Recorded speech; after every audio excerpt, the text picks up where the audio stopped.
Assalamualaikum warahmatullahi wabarakatuh. Perkenalkan, nama saya Safia Salamita. Saya dari Offering B angkatan 2023. Mata kuliah Filsafat Pancasila. Di sini saya akan menjelaskan mengenai hakikat-hakikat Pancasila. Yang pertama ada hakikat sila pertama, yakni berbunyi ketuhanan yang Maha Esa. Ketuhanan sendiri merupakan dari kata Tuhan yang merupakan pencipta segala sesuatu yang ada di muka bumi ini. Ketuhanan yang Maha Esa yang berarti bahwa Tuhan merupakan tunggal atau tidak memiliki sekutu dan juga sempurna dalam zat, sifat maupun perbuatannya. Sila pertama ini mengandung pengertian dan keyakinan akan adanya Tuhan yang Maha Esa sebagai pencipta alam semesta dan segala isinya. Keyakinan ini bukanlah suatu dogma atau kepercayaan yang tidak dapat dibuktikan, melainkan berakar pada pengetahuan yang benar dan dapat diuji melalui akal pikiran. Di negara Indonesia sendiri, berdasarkan ketuhanan yang Maha Esa, memberikan jaminan untuk kebebasan beragama kepada setiap penduduk yang ada di Indonesia untuk memeluk agama sesuai dengan keyakinan mereka masing-masing. Dalam negara Indonesia, tidak boleh ada pertentangan antara sikap dan anti ketuhanan dan atau anti dengan keagamaan. Tidak ada paksaan pada agama dan tidak ada paham ateisme yang menjadikan ketuhanan yang Maha Esa. Pada sila pertama ini menjadikan sumber pokok kehidupan bangsa Indonesia, menginspirasi kemanusiaan yang adil dan beradab, serta persatuan Indonesia yang berlandaskan keadilan sosial. Karena Tuhan merupakan pusat dari kehidupan kausa atau sebab, prima atau utama, maka Tuhan merupakan sebab utama, asal dan tujuan segala sesuatu terjadi karena kehendak Tuhan dan akan kembali kepada Tuhan. Semua yang ada di dunia ini berasal dari Tuhan dan akan kembali kepada Tuhan. Konsep Tuhan ada dalam kehidupan manusia, merupakan persepsi yang selalu berkembang sesuai dengan perkembangan pemikiran manusia. Nah, konsep Tuhan sendiri ini dikembangkan oleh suatu keyakinan atau kepercayaan tertentu. Keyakinan atau kepercayaan tertentu ini biasanya disebut dengan religi atau agama. Karena itu konsep Tuhan dengan identik dengan agama, bertuhan itu identik dengan beragama, agama adalah sesuatu ajaran yang disandarkan pada kitab suci yang dibawa oleh seseorang.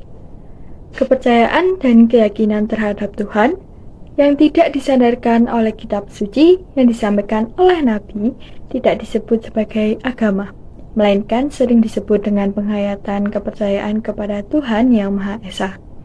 Sila pertama ini bukanlah gagasan yang muncul secara tiba-tiba, tetapi ia adalah berakar dalam kesadaran religius yang mendalam dari masyarakat Nusantara sejak zaman prasejarah. Berbagai bentuk kepercayaan, animisme atau dinamisme telah menjadi bagian dari kehidupan spiritual nenek moyang bangsa Indonesia. Kedatangan agama besar seperti Hindu, Buddha, Islam maupun dengan Kristen kemudian memperkaya khazanah spiritual bangsa, menciptakan pluralisme keyakinan yang menjadi ciri khas Indonesia. Dalam proses perumusan Pancasila, pada Founding Father menyadari pentingnya mengakomodasi realitas keberagaman. Keyakinan ini sekaligus menemukan nilai fundamental yang mempersatukan. Setelah melalui berbagai perdebatan dan juga kompromi, disepakatilah ketuhanan yang Maha Esa sebagai sila pertama.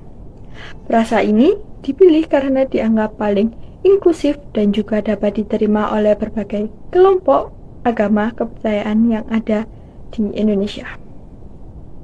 Ia mengakui esensi monoteisme yang menjadi ciri utama agama-agama besar sambil tetap menghormati keberagaman ekspresi keyakinan yang ada dalam masyarakat. Aktualisasi nilai ketuhanan dapat dilakukan dengan berbagai hal. Yang pertama, seperti percaya dan takwa kepada Tuhan Yang Maha Esa. Lalu sebagai sumber kehidupan, menghargai dan juga menghormati setiap penduduk untuk memeluk agamanya dan beribadah menurut agama dan kepercayaan masing-masing. Mengakuinya dan melindungi setiap agama yang hidup dan berkembang dalam masyarakat, dan juga saling menghormati kerjasama antar pemeluk agama yang berbeda. Yang selanjutnya yakni sila kedua. Hakikat sila yang kedua ini berbunyi kemanusiaan yang adil dan beradab. Sila kedua kemanusiaan yang adil dan beradab ini mengandung pengakuan dan juga penegasan terhadap martabat luhur manusia sebagai makhluk ciptaan Tuhan Yang Maha Esa. Sila ini tidak hanya mengakui keberadaan manusia, tetapi juga menekankan bahwa kemanusiaan termasuk harus diwujudkan dalam praktek kehidupan yang adil dan juga beradab. Nah, ini berarti setiap manusia memiliki nilai intrinsik yang sama dan juga berhak diperlakukan secara manusiawi tanpa diskriminasi serta menjunjung tinggi nilai-nilai moral dan juga etika kemanusiaan. Etika kemanusiaan ini mengacu pada manusia sebagai makhluk berbudi yang memiliki potensi, rasa, karsa, dan juga cipta. Kemanusiaan yang adil berarti sikap dan juga perbuatan manusia yang didasarkan pada potensi budi nurani dalam hubungan dengan norma-norma dan kebudayaan baik terhadap diri sendiri maupun sesama manusia, maupun terhadap alam dan juga hewan. Sila kedua ini mencerminkan cita-cita kemanusiaan yang lengkap, yakni memenuhi hakikat makhluk manusia, kemanusiaan yang adil yang beradab. Ini bagi bangsa Indonesia bersumber dari ajaran Tuhan Yang Maha Esa sesuai dengan kodrat manusia sebagai ciptaannya. Dalam setiap aspek penyelenggaraan negara, baik dari dalam hakikat negara, bentuk negara, tujuan negara, kekuasaan negara, moral negara, maupun para penyelenggara negara, harus sesuai dengan sifat dan juga hakikat manusia. Negara Indonesia bukanlah negara individualisme atau negara kelas, tetapi negara yang mengakui sifat kodrat manusia sebagai individu dan juga makhluk sosial secara serasi, harmonis, dan juga seimbang. Aktualisasi Pancasila ini, nilai-nilai kemanusiaan dapat dilakukan dengan berbagai hal. Yang pertama, menjunjung tinggi nilai-nilai kemanusiaan dengan mengakui dan memperlakukan manusia sesuai dengan harkat dan martabat sebagai makhluk Tuhan Yang Maha Esa. Yang kedua, ada mengakui persamaan derajat. Yang ketiga, ada persamaan hak dan juga kewajiban asasi setiap manusia tanpa membeda-bedakannya seperti membedakan suku, agama, keturunan, kepercayaan, jenis kelamin, kedudukan sosial, warna kulit, atau sebagainya. Selanjutnya ada mengembangkan sikap saling mencintai, saling tenggang rasa, dan juga tepat seliro dan tidak semena-mena terhadap orang lain. Selanjutnya yakni sila yang ketiga. Hakikat sila yang ketiga ini berbunyi Persatuan Indonesia. Persatuan Indonesia ini mengandung makna kesadaran dan juga kehendak untuk bersatu sebagai sebuah bangsa. Meskipun berdiri dari berbagai keberagaman seperti suku, agama, ras, golongan, dan juga latar belakang budaya yang berbeda-beda, tetapi persatuan ini bukan sekedar untuk menggabungkan fisik wilayah, melainkan juga persatuan jiwa, semangat, dan juga cita-cita mencapai tujuan nasional. Setiap satuan mempunyai karakteristik yang berbeda-beda, yaitu dengan bersatunya berbagai satuan tidak menghilangkan rasa karakteristik masing-masing satuan. Untuk bisa bertahan hidup, manusia harus bersatu dan juga saling membantu, kerjasama, dan saling mengisi kekurangan antar masing-masing. Persatuan sendiri di sini ada dua makna, yakni persatuan antara manusia dengan manusia yang lain, dan juga persatuan antara manusia dan juga tanah tumpah darah atau tanah kelahiran, dan juga tanah air atau tanah tempat kehidupan. Perpaduan antar keduanya itulah yang membentuk rasa kebangsaan, cinta tanah air, dan juga nasionalisme. Masyarakat Indonesia yang merupakan manusia atau masyarakat yang terdiri dari keberagaman yang ada ini tidak menghalangi masyarakatnya untuk bersatu, dan juga di samping dari kekayaan alam yang melimpah, bersatunya ini tidak menghilangkan ciri khas karakteristik masing-masing keberagamannya. Semboyan yang dipakai oleh masyarakat Indonesia adalah Bhinneka Tunggal Ika. Bhinneka yang artinya beragam atau bermacam-macam, tunggal yang artinya satu, dan juga ika yang artinya itu jika. Jika digabung oleh semuanya, yang berarti bahwa berbeda-beda tetapi tetap satu jua. Aktualisasi nilai persatuan sendiri ini dapat dilakukan dengan cara menempatkan persatuan, kesatuan, serta kepentingan dan keselamatan bangsa dan juga negara sebagai kepentingan bersama di atas kepentingan pribadi dan juga golongan. Rela berkorban untuk kepentingan negara dan bangsa, mengembangkan rasa cinta tanah air dan bangsa, mengembangkan rasa bangga kebangsaan dan bertanah air Indonesia, memelihara ketertiban dunia dan berdasarkan kemerdekaan, perdamaian abadi, dan keadilan sosial. Yang selanjutnya yakni sila yang keempat yang berbunyi kerakyatan yang dipimpin oleh hikmat kebijaksanaan dalam permusyawaratan perwakilan. Kata rakyat sendiri merupakan dari bahasa Arab yakni berbunyi rahyatu, yang salah satu artinya adalah berarti kepemimpinan. Kerakyatan adalah kepemimpinan rakyat, yaitu rakyat adalah pemilik kedaulatan rakyat. Hikmah berarti kebijaksanaan, kecerdasan, akal budi, akal sehat, dan juga kecerdikan. Hikmah secara filsafat bisa berarti penggunaan suatu pengetahuan yang benar. Kebijaksanaan secara arti dengan mempertimbangkan kepentingan dari masing-masing kelompok yang berbeda. Kerakyatan mengacu pada kekuasaan yang berada di tangan rakyat.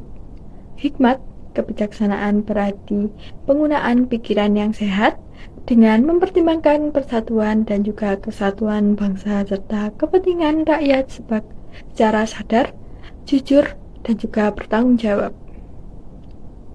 Permusyawaratan garis miring atau perwakilan merupakan dilaksanakannya dalam forum musyawarah untuk mencapai kesepakatan bersama.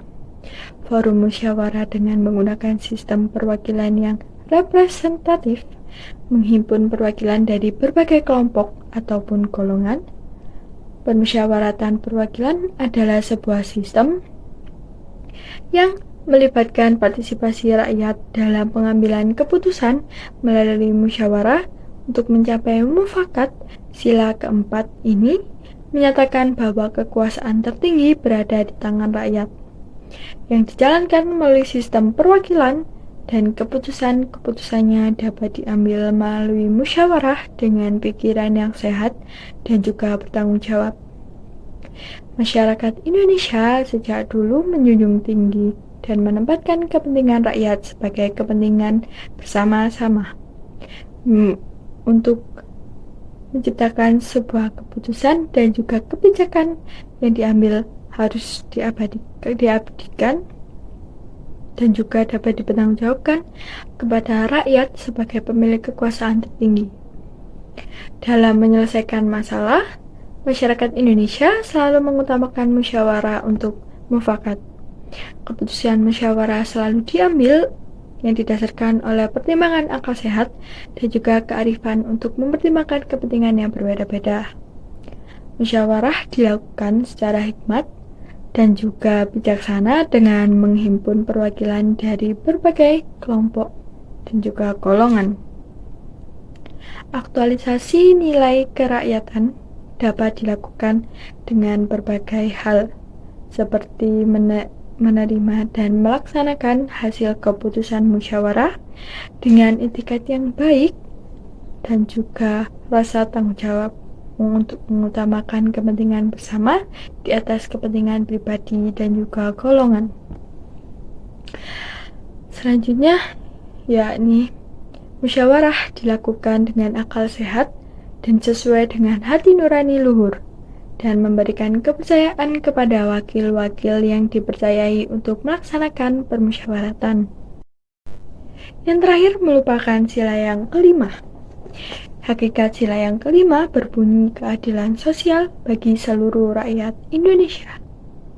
Keadilan yang tidak saja dari segi hukum, tetapi keadilan juga bertumpu pada ekonomi yang bertumpu pada nilai-nilai dan juga etika sosial pada kehidupan bermasyarakat.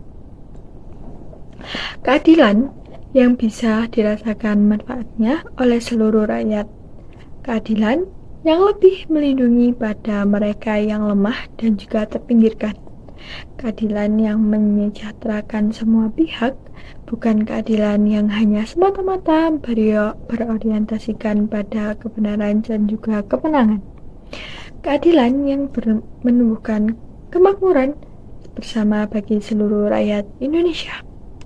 Keadilan sosial berarti keadilan yang berlaku dalam masyarakat di segala bidang kehidupan baik materi maupun juga spiritual. Sila yang kelima ini menyatakan bahwa setiap orang Indonesia memiliki hak dan juga mendapatkan perlakuan yang adil dalam bidang hukum, politik, sosial, ekonomi, dan juga kebudayaan.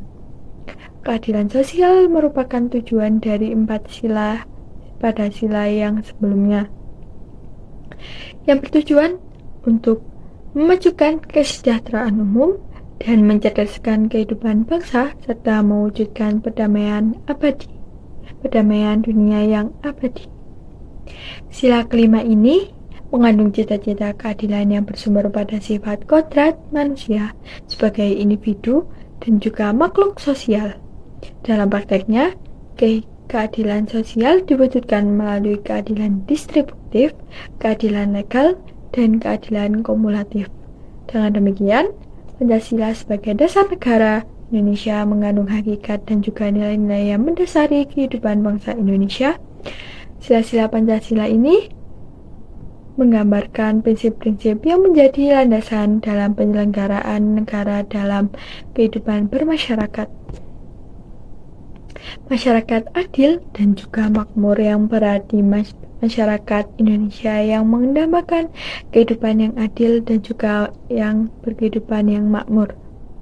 Masyarakat adil dan juga makmur bagi seluruh rakyat Indonesia ini, keadilan harus dapat membuahkan kemakmuran dan kesejahteraan bersama bagi bangsa Indonesia. Adil disebut terlebih dahulu baru makmur. Sebab dengan keadilan akan diperoleh kemakmuran meskipun tidak mesti kemakmuran dalam segi materi. Keadilan akan membawa ketentraman dan juga kesejahteraan batin. Dalam pandangan bangsa Indonesia, jika kemakmuran atau kesejahteraan ini didahulukan, maka akan cenderung mengakibatkan kesenjangan dan juga ketidakadilan.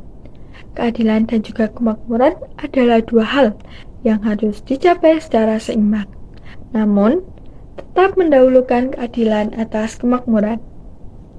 Aktualisasi nilai keadilan dapat dilakukan dengan berbagai hal, seperti menjunjung tinggi nilai-nilai keadilan, mengembangkan sikap adil terhadap sesama, menjamin keberlangsungan dan juga kesejahteraan hidup, mengembangkan perbuatan yang luhur, yang mencerminkan sikap dan juga suasana kekeluargaan dan juga gotong royong, menjaga keseimbangan antara hak dan juga kewajiban, menghormati hak orang lain dan juga memberi pertolongan kepada orang lain, terutama fakir miskin dan juga masyarakat lemah lainnya.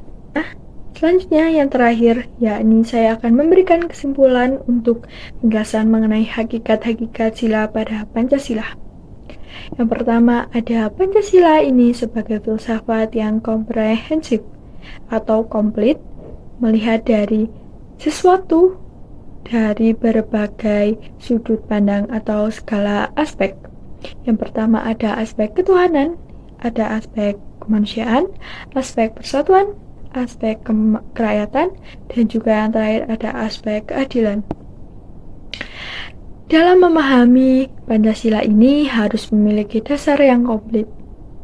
Paham dasar filsafat, humaniora, nasionalisme, rasa cinta, pemerintah, demokrasi, politik, keadilan, hukum, dan juga yang terakhir ada kesejahteraan.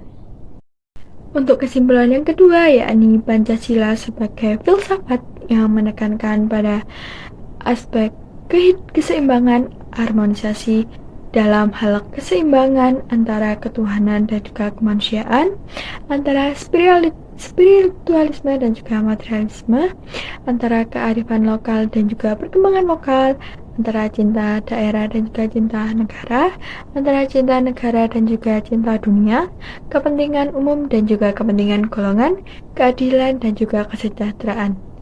Ini artinya tidak boleh terlalu over atau terlalu melebih-lebihkan. Pada kesimpulan yang ketiga atau yang terakhir, Pancasila ini sangat ideal, sampai sepertinya hampir sulit untuk diwujudkan dalam realistis kehidupan atau hampir 10%, 100%. Belum bisa sempurna terwujud. Contohnya seperti ketuhanan yang haruskan menghormati pemeluk agama. Tetapi itu saja tidak mudah untuk dilakukan di Indonesia sendiri. Banyaknya oknum yang tidak bertanggung jawab dengan tidak toleransi kepada agama lainnya. Dan juga kemanusiaan yang tidak memanusiakan manusia yang seharusnya kita harus memanusiakan manusia dan sebagainya. Demikianlah penjelasan saya mengenai hakikat-hakikat sila Pancasila. Maaf jika terdapat kesalahan dalam perkataan dan juga perbuatan. Terima kasih. Sekian. Wassalamualaikum warahmatullahi wabarakatuh.